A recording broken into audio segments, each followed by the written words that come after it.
Hello, my name is Quentin Broussard. I'm Assistant Professor of Clinical Sciences at California Health Sciences University, and today we will be discussing traumatic brain injury, or TBI.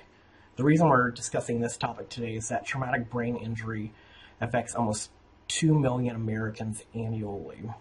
And as a pharmacist, one way that we can help play a role in traumatic brain injury is in the supportive care and the complications that occur as a result of traumatic brain injury.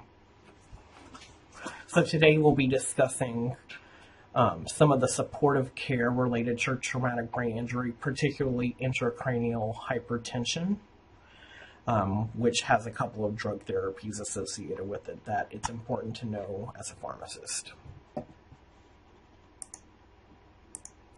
So today we'll define traumatic brain injury.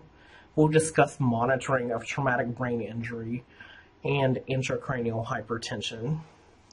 We'll differentiate intracranial pressure, or ICP, as well as cerebral perfusion pressure, CPP, because they're slightly different. Compare and contrast pharmacological agents used specifically for intracranial hypertension, including hypertonic saline and mannitol. And we'll list supportive care options for patients that have traumatic brain injury. So we'll start off with a case. CA is a 24-year-old male, 5'7", 100 kilos, presenting to the emergency department following a motor vehicle accident. He arrives to the ED with a GCS of 6 and is brought immediately to CT scan. Vitals upon presenting include blood pressure 100/65, respiratory rate 24, heart rate 110, and arterial oxygen saturation 85%. His past medical history is unknown. CT scan reveals a subdural hematoma with accompanying midline shift. Which of the following best describes CA upon presentation? Is CA agitated, alert and oriented, comatose, or completely unresponsive?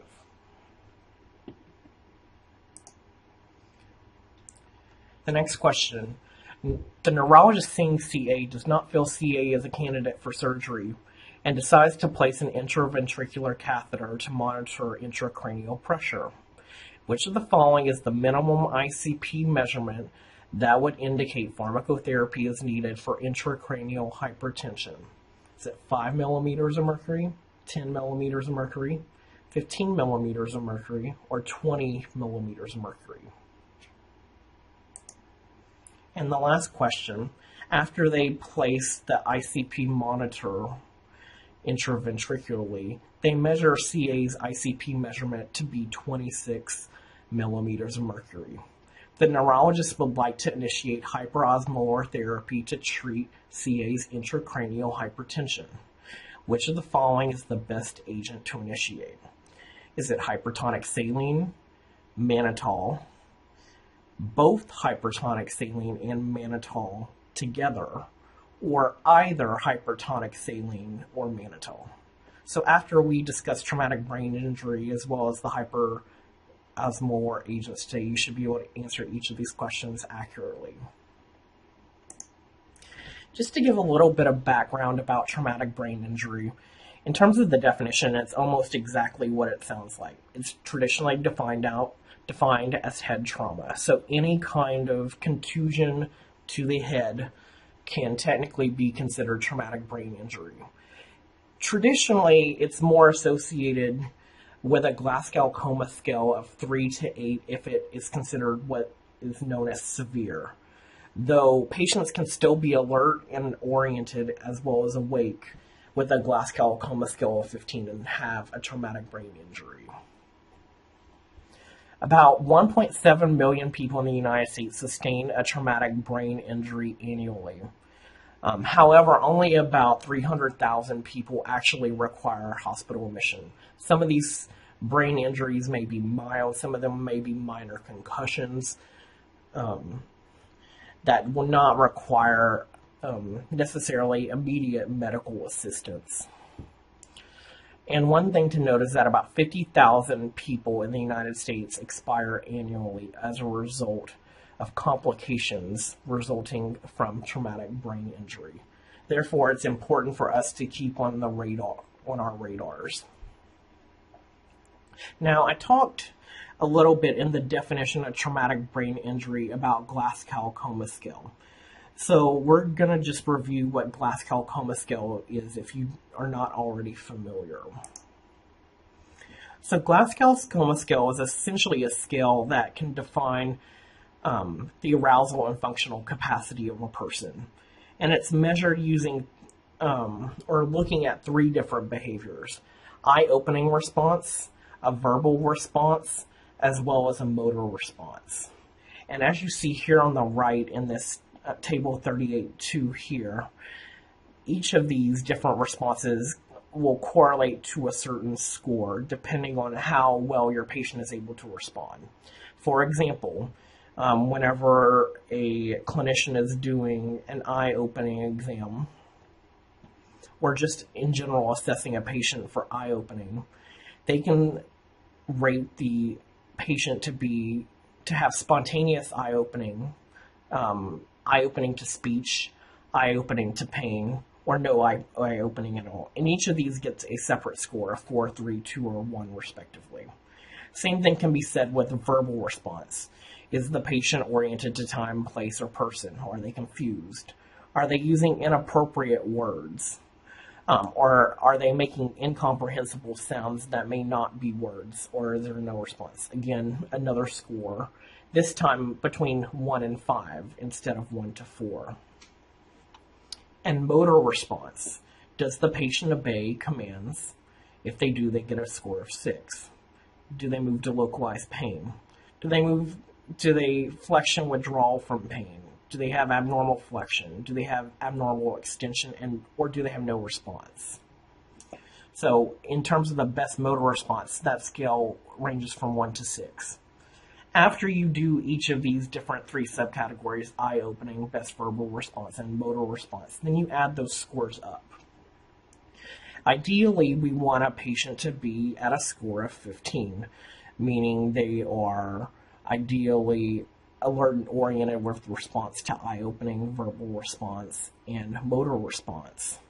However, if the score is 8 or less, that will indicate that your patient is comatose, with a scale or with a score of 3 being the lowest score, meaning that your patient is totally unresponsive.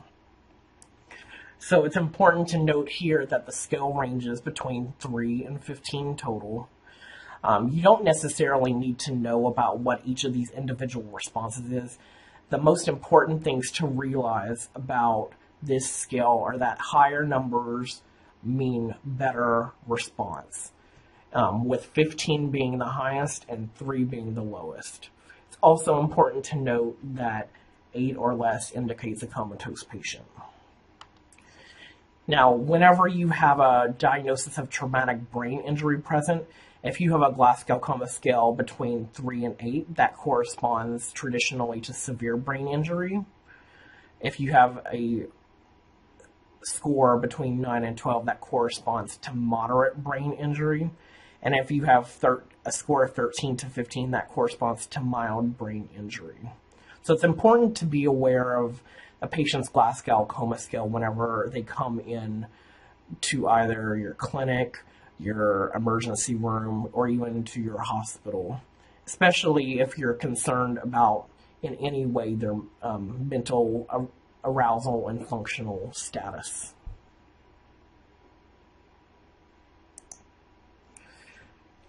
This is essentially a little bit of a summary of the pathophysiology of brain injury. And for our purposes today, I'm just going to focus on this right portion right around here. So whenever a patient has brain injury, and that brain is essentially injured in one way, form, or fashion, that can promote a lot of different processes to occur. One of those processes is ischemia, or lack of oxygen delivery. And whenever cells do not get oxygen properly, their level of aerobic metabolism, or metabolism requiring oxygen, decreases. Whenever that occurs, there are different failures of different pumps, as well as different processes in the body that maintain homeostasis. One thing that I want to point out here is that you actually have ion pump failure. And as a result of that ion pump failure, you get increased shunting of sodium and chloride from the intravascular space, or within the blood and the serum, to the intracellular space. And that is a result of the ion pump failure. So essentially, sodium and chloride are basically being shunted into the cells. And with the cells that we're particularly talking about are the brain cells. When this sodium and chloride gets shunted into the brain, the one thing that follows sodium and chloride throughout the body is water. And that can be essentially water from the blood and the serum, the water component of blood or serum. So whenever you have increased intracellular sodium and chloride, that can eventually lead to what we know as cerebral edema. And that is essentially water in the brain area or the brain tissue. Now, we do have blood that is constantly flowing to our brain to deliver oxygen, but now there is a shunt of the water or fluid from the intravascular space to the intracellular space. And that is what causes cerebral edema. And one of the problems that we have with cerebral edema is that whenever your brain only has a certain amount of space, to essentially function. When there is extra amounts of fluid and volume in that brain tissue space, that can lead to increases in pressure, particularly intracranial pressure. And increased intracranial pressure can be a medical emergency requiring prompt intervention. And that's just one of the complications that can occur as a result of TBI. As you see here, there are plenty of other different phenomena that occur, such as mitochondrial dysfunction or basically energy production dysfunction. You may see cellular injury. You can see either vasoconstriction or vasodilation, so that can result in hypertension or hypotension. And you essentially see some immune responses occurring too. So it'll be very important in terms of what we're talking about today, in terms of intracranial hypertension, to focus mainly on this increase in sodium and chloride and cerebral edema. That is basically where we'll be spending a lot of our time talking about the management of TBI and intracranial hypertension. So whenever a patient comes in and has potential traumatic brain injury, the first thing that we traditionally do is we get a CT of the head. And CTs are relatively easy to obtain. They are not as time intensive as MRIs or space intensive.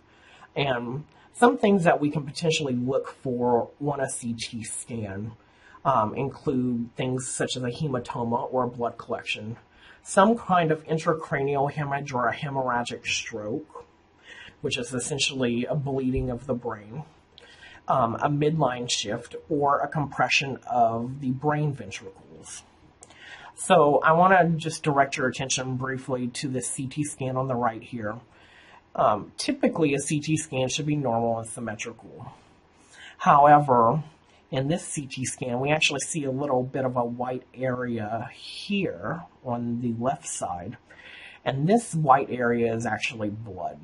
Traditionally, the CT scans of the head whenever a patient presents are not done with contrast. Contrast will actually show up white here as well. So as you see here, this outer white layer here is essentially your cranium or your skull. This white area here is a hematoma as a result of some kind of head trauma. And then the other thing I want to direct your attention to is that because it's supposed to be symmetrical here, usually there's supposed to be symmetry on both sides. But you see here that there's a clear shift of the left side of the brain to the right. And that is known as what essentially is a midline shift. So in terms of patients who have traumatic brain injury, any or all of these things can occur. These are just some of the things that we potentially look for on a CT scan. Another thing we look for is cerebral edema. So again, like I was talking about in the pathophys slide earlier, we're looking to see if a patient has any kind of, increased swelling, and that can be diagnosed through intracranial pressure monitoring, which we'll talk about shortly. Patients can also present with altered mental status or amnesia, and that altered mental status will likely manifest as a GCS less than 15. Patients may also present with nausea and vomiting, particularly if there is some kind of brain bleeding involved. That's just one of the common presentations of a brain bleed is nausea and vomiting, though it can also happen potentially even in ischemic strokes where no bleeding is occurring. Limb weakness or paresthesias can occur. You may have leakage of the cerebrospinal fluid coming out of the nose or the ear. And cerebrospinal fluid is something that's supposed to be contained within your CNS. So any leakage of that coming out is a severe concern. Patients can also manifest by having a seizure potentially, though it does not happen with everyone. And we'll talk more about seizures and status epilepticus in a couple of weeks. And they may also have unequal or unreactive pupils as well. Some big things that we have to take care of in terms of the presentation of these TBI patients include hemodynamic instability. And like we saw in the diagram earlier, that can manifest as hypotension or hypertension. You might also have bradycardia. And in the patient that we actually had in the case earlier, they actually had tachycardia. So you can actually see bradycardia or tachycardia.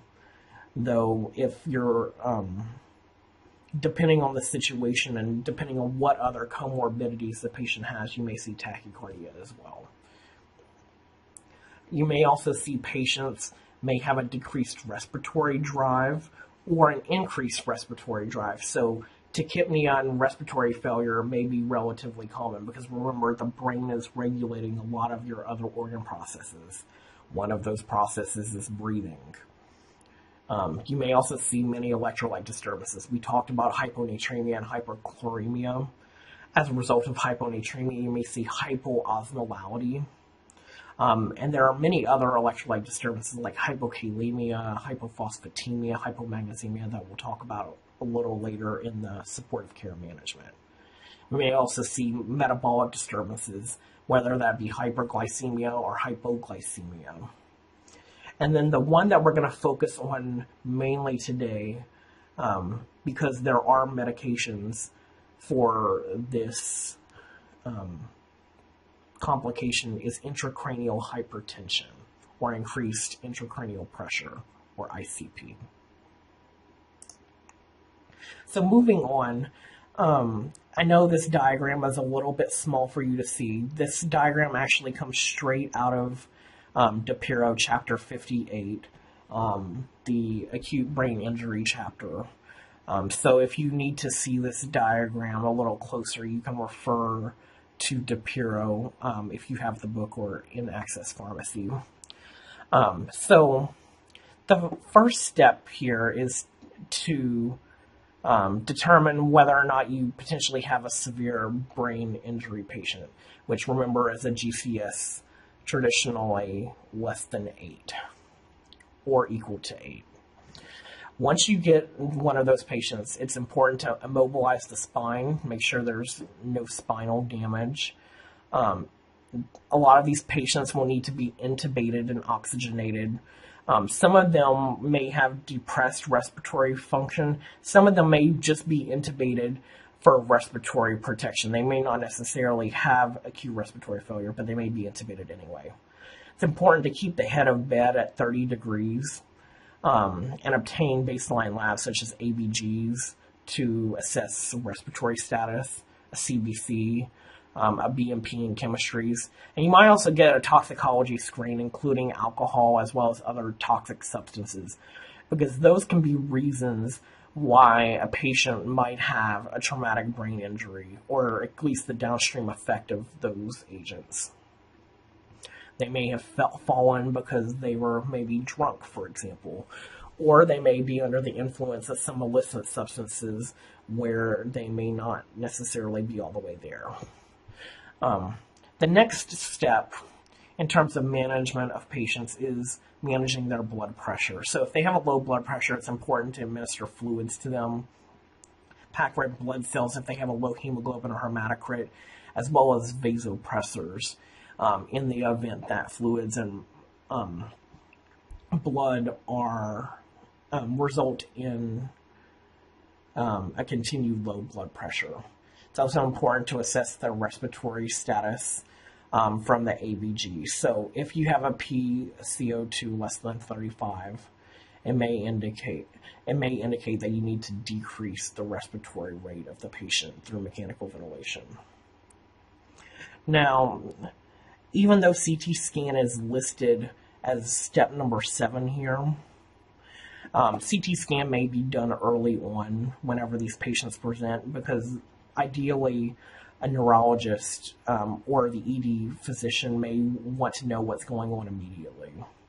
So this diagram here is not necessarily in a perfect order of how every clinician would follow this. This is just to kind of give you an idea of the care of the patients whenever they initially come in with a severe brain injury. So you don't need to necessarily memorize all these steps. But we will focus in a minute on one of the steps coming up. After you get the CT scan results, the physician at that point will determine whether or not a surgery is indicated. They may need to do something to intervene, say if the patient is having severe bleeding, severe intracranial pressure, that may be predicted from just the CT scan alone, as well as the patient's symptoms. So depending on the clinician or the physician's judgment, they can ship the patient immediately to the OR. However, if surgery is not indicated, ICP monitoring with an intraventricular catheter should ideally be done, or a ventriculostomy if one of those is present. And that is the step that we're essentially going to focus on here today, is monitoring this intracranial pressure and understanding what that intracranial pressure is and why it's important. But before we actually talk about intracranial pressure, what we need to understand first is how circulation in the brain works. And another measure that helps us understand that is cerebral perfusion pressure. Cerebral perfusion pressure is your difference between your mean arterial pressure and your intracranial pressure. So if you remember back from patient care 2, mean arterial pressure is 1/3 of your systolic blood pressure plus 2/3 of your diastolic blood pressure. So if you take that number and you subtract your intracranial pressure, you get a cerebral perfusion pressure. And that's essentially the amount of pressure that's being exerted to the brain. And ideally, we want that pressure to be between 50 and 70 millimeters of mercury in adults, ideally greater than 40 millimeters of mercury in children. Now, if you're not meeting that goal for some reason, increasing it can be achieved by administering fluids, including crystalloids or colloids or blood, as well as vasopressors if needed, if fluids do not result in an increased blood pressure. And those fluids and vasopressors, remember, will increase your MAP. The other way that you can increase CPP per this formula is to decrease your intracranial pressure. So that is an important concept to be aware about, because if your CPP is too high, you may eventually be at risk of significant morbidity as well as mortality. Now moving on to intracranial pressure, or ICP. Intracranial pressure is essentially a sum of the different compartments of the brain area. And that includes brain tissue, blood, because blood flows to the brain, as well as the CSF fluid that's contained within the CNS. A normal intracranial pressure for a typical person is between 10 and 15 millimeters of mercury. However, in traumatic brain injury, you may see an increased intracranial pressure, and that is as a result of cerebral edema. So if you remember whenever we talked earlier about the pathophys of traumatic brain injury, if you have a traumatic brain injury, that can increase the influx of sodium and chloride into the cells, and that can eventually cause increase in water into those cells, producing cerebral edema. So essentially, more of this brain tissue is taking up more of this circular space here. And remember, we have a cranium, which is a non-distensible area, meaning that you are contained within your cranium. You cannot expand past your cranium. If you expand past your cranium, obviously, things would not be ideal, because you can't expand past the bone. The bone is very, very sturdy. And as a result of that, you may actually compromise cerebral blood flow whenever you're compressing against skull. An important thing to note is that if the ICP is greater than or equal to 20 millimeters of mercury, remember normal is 10 to 15. 15 to 19 is essentially kind of like a yellow zone, and watch out. But if your ICP is greater than 20, you may have a diagnosis of intracranial hypertension. And at that point, it's important to initiate therapy, either pharmacologically or surgically. This picture here just kind of gives you a little bit of an idea of how increased intracranial pressures can occur. So as you see here, remember earlier we showed a picture of that CT scan. This is essentially a similar showing to that CT scan, but of actual brain and skull. So you see here, this patient looks like they had some kind of subdural hemorrhage here, or a hematoma. And that blood is essentially now pushing on that brain area and that brain tissue. And remember, your skull is a non-distensible space. Therefore, your brain cannot go anywhere.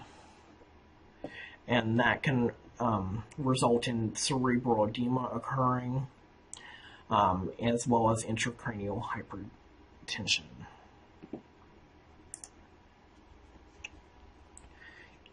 So how do we know if a patient, after they have a TBI, actually has intracranial hypertension? One way that you can do it is through ICP monitoring. ICP monitoring is typically indicated for patients who are considered salvageable, so basically patients who have a likelihood of making it, with a GCS of 3 to 8 after resuscitation, with an abnormal CT scan, as determined by a clinician or physician, or in severe TBI with 2 of the following: either age greater than 40, motor posturing, or systolic blood pressure less than 90. And I don't expect you to necessarily know any of these criteria here. All I would expect you to know is that if a patient comes in with a severe TBI, and then they get a CT scan done and it looks bad, they may be indicated for ICP monitoring. 2 main ICP monitoring methods are intraventricular catheter, or ventriculostomy is another name or another method of this, which this ventriculostomy, as you see here on the right, goes into the ventricles, and it can drain CSF fluid as well. Or an intraparenchymal fiber optic catheter, and I haven't seen these as often in practice, but it's essentially inserted into the parenchymal area of the brain. Intraventricular catheters are more common, though, as well as ventriculostomies.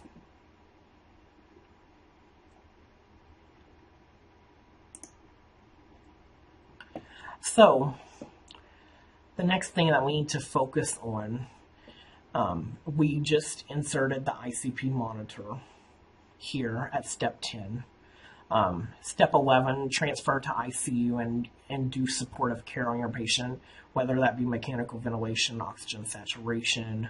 You may need to start post-seizure prophylaxis, which we'll talk about, and other supportive care measures here. So once you insert that ICP monitor for your patient, if your ICP is greater than or equal to 20, then in that case you need to consider lowering your ICP. And then we're actually going to go to another algorithm right now that's also in DePiro.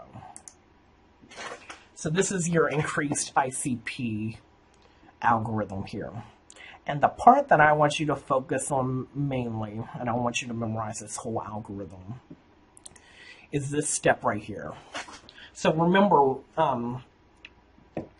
in the previous algorithm, surgery was not indicated if we went via this route. Now we have an ICP monitor. Our ICP is greater than 20. What should we do in that case if we don't do surgery? Well, you have two options essentially here, drug-wise, and those are Mannitol and Hypertonic Saline. So the first agent we'll talk about is Mannitol.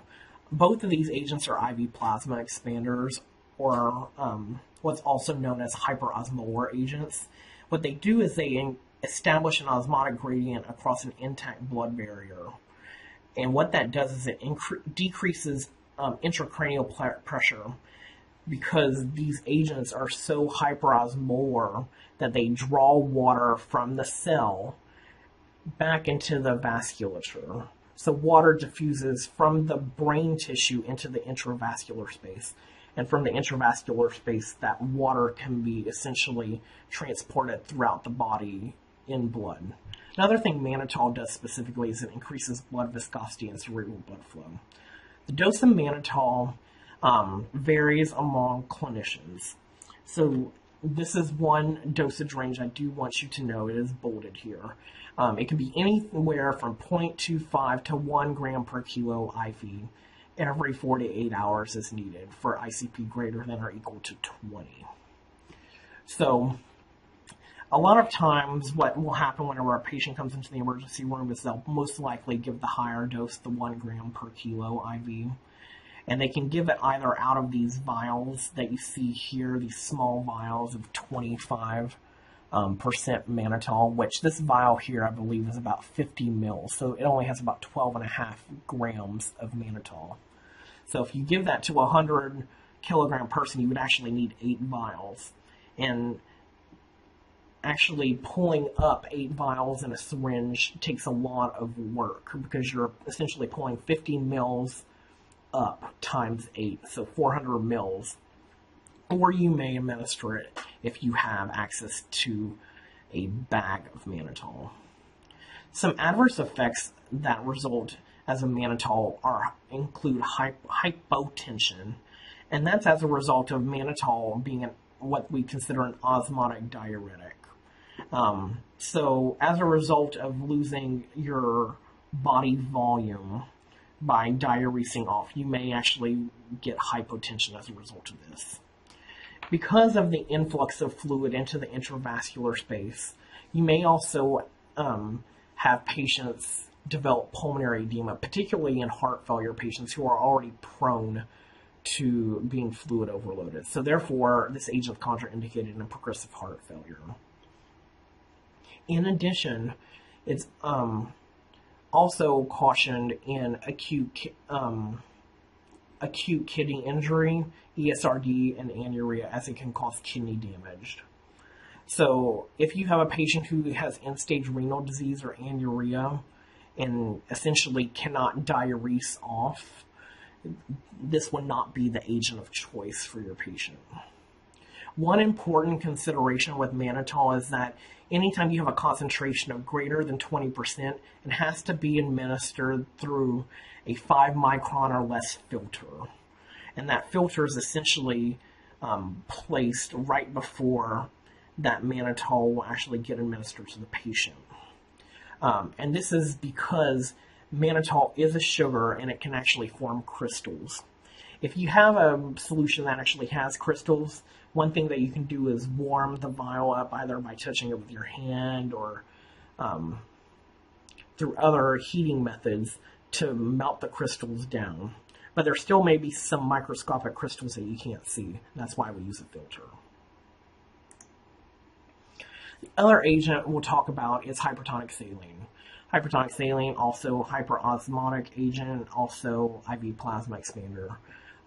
Works similar in concept to mannitol, but also may have beneficial vasoregulatory, neurochemical, and immunological effects. To be considered hypertonic saline, you have to be in a concentration ideally above 0.9%. So traditionally in practice, between 2 and 23.4% are used. And you see here this 23.4% vial. This vial, I believe, is 30 mils total.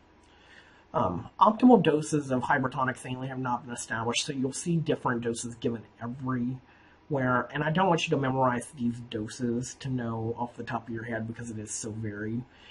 Some suggested doses would be for 3% to have 300 mils administered over 20 minutes. Can also be done by a continuous IV infusion.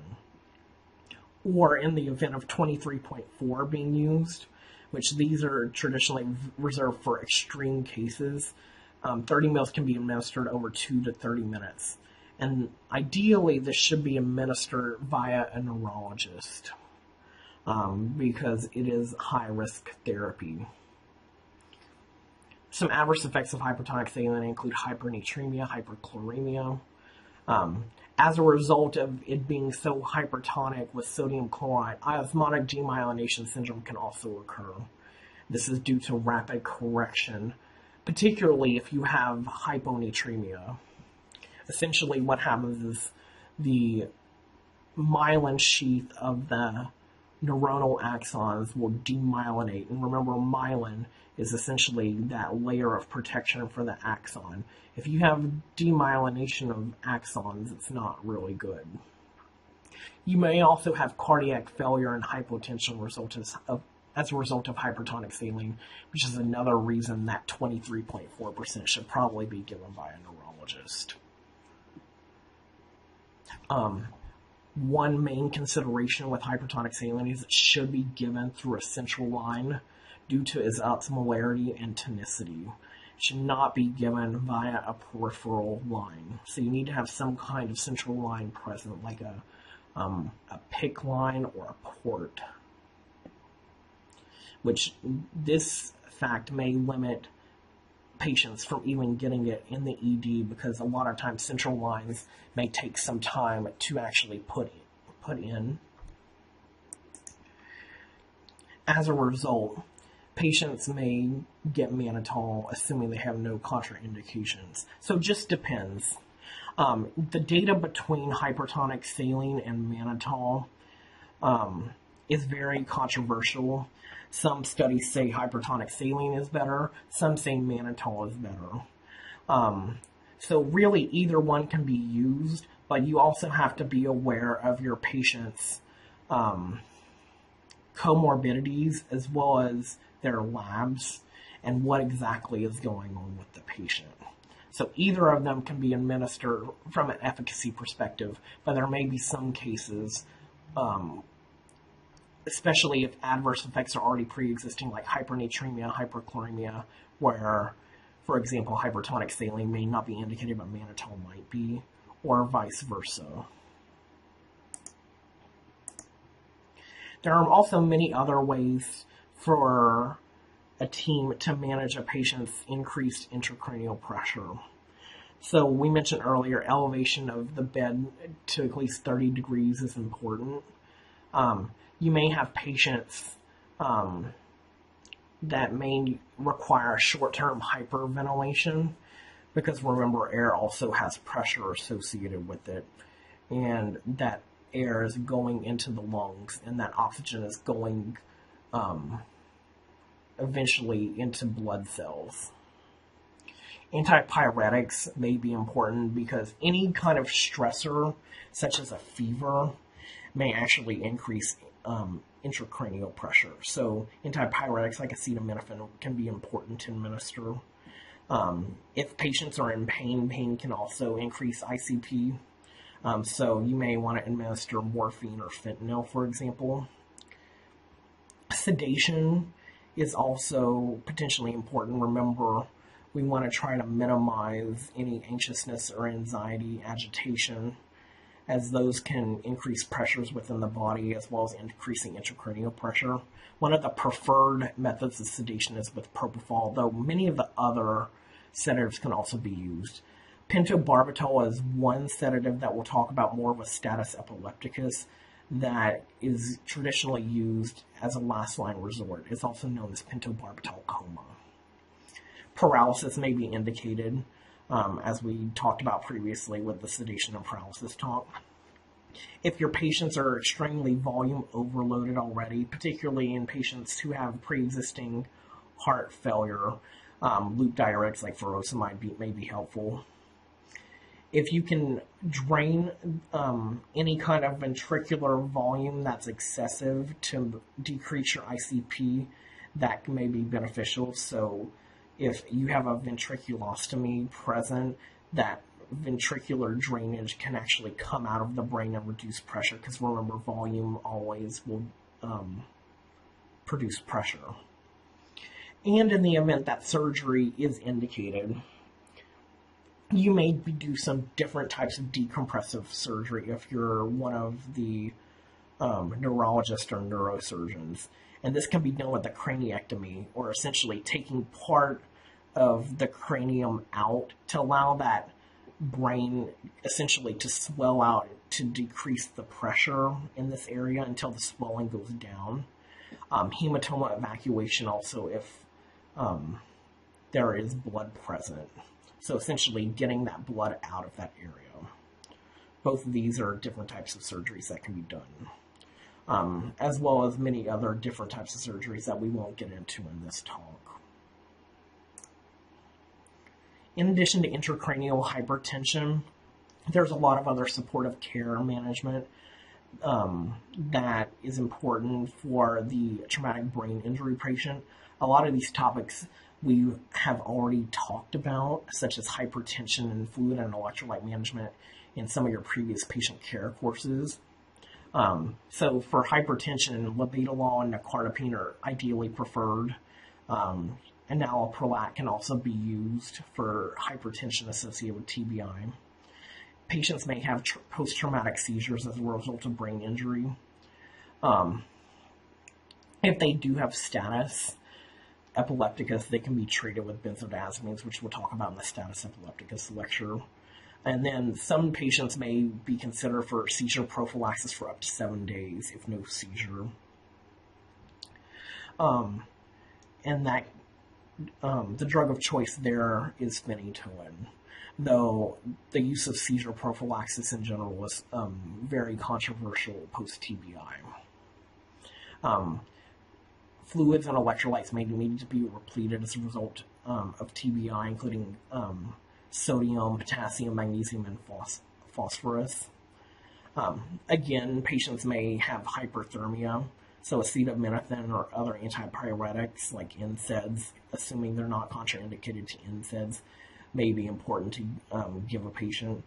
Another thing is cooling blankets in the event that we want to use non-pharmacological therapy.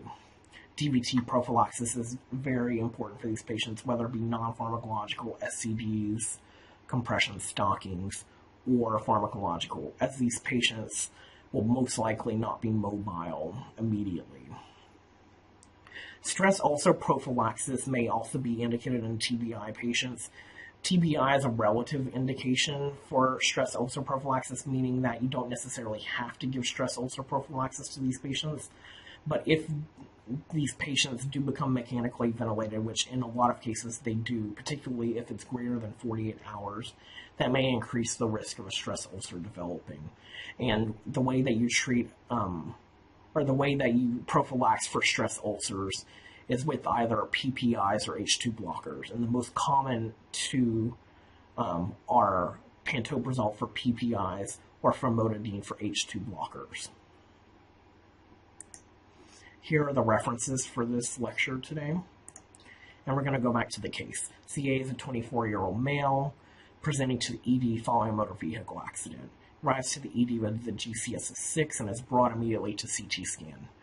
Vitals upon presentation include BP 100/65, little tachypneic with a respiratory rate of 24, heart rate of 110, and SaO2 of 85. Unknown past medical history. CT scan reveals subdural hematoma with accompanying midline shift. Which of the following best describes CA upon presentation? Answer here is comatose. The reason why is we're actually mainly looking here at the GCS score. So remember, the GCS ranges from a score of 3 to 15. If you are at a score of 3, that means you're completely unresponsive. Because this patient is not at a 3, completely unresponsive is not the answer. To be considered alert and oriented, the patient would ideally need to be a score of 15. If there's any kind of altered mental status that would preclude being alert and oriented, they would have a GCS of 14 or less. Therefore, because this patient doesn't have a GCS of 15, alert and oriented is not the correct answer. Agitation is not necessarily something that's measured via the GCS or the Glasgow Coma scale. Agitation will kind of relate more to the RASS and the SAS scales used for sedation that we talked about previously. Therefore, this patient, as a result of process of elimination, is comatose. And if you remember what comatose means in GCS range, it's traditionally between 3 and 8. So if you had a patient with a GCS of 3, I can actually consider either comatose or completely unresponsive as correct answers, though completely unresponsive would probably be the best answer. Next question. Neurologist seeing CA doesn't feel CA is a candidate for surgery. He decides to place an intraventricular catheter to monitor intracranial pressure.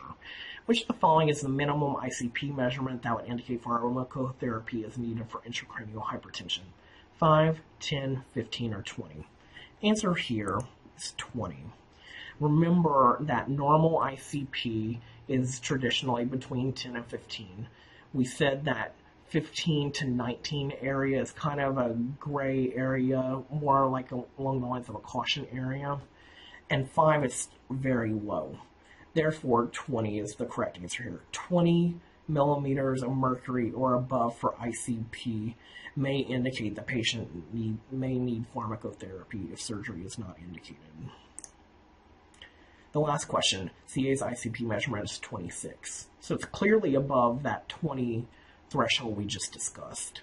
The neurologist would like to initiate hyperosmolar therapy with either hypertonic saline or mannitol, or both, to treat CA's intracranial hypertension. Which of the following is the best agent to initiate? The answer here is either hypertonic saline or mannitol. We don't know necessarily what the patient's BMP is at this point, but keeping in mind the fact that whenever a patient comes into the ED, you may not have a lot of time to make a lot of these assessments, and you may need to act immediately. The patient doesn't have any contraindication to getting hypertonic saline or mannitol that we know of. Therefore, either hypertonic saline or mannitol may be used for this patient. It's ideal not to use both or multiple hypertonic or hyperosmolar agents for a patient immediately whenever they come in, though clinicians may initially give one agent like mannitol, for example, and then later on, after the course of mannitol has run out, may start hypertonic saline. But in terms of this question, we're essentially looking at initially, whenever the patient comes in, what's the best agent to initiate? And the answer would be either hypertonic saline or mannitol, as long as they don't have a contraindication to one or the other or a severe caution that would preclude the use of hypertonic saline, such as hypernatremia, hyperchloremia, or mannitol, for example, which would be AKI, pulmonary edema, those types of comorbidities. If you have any questions, please feel free to email me. Thank you and have a great day.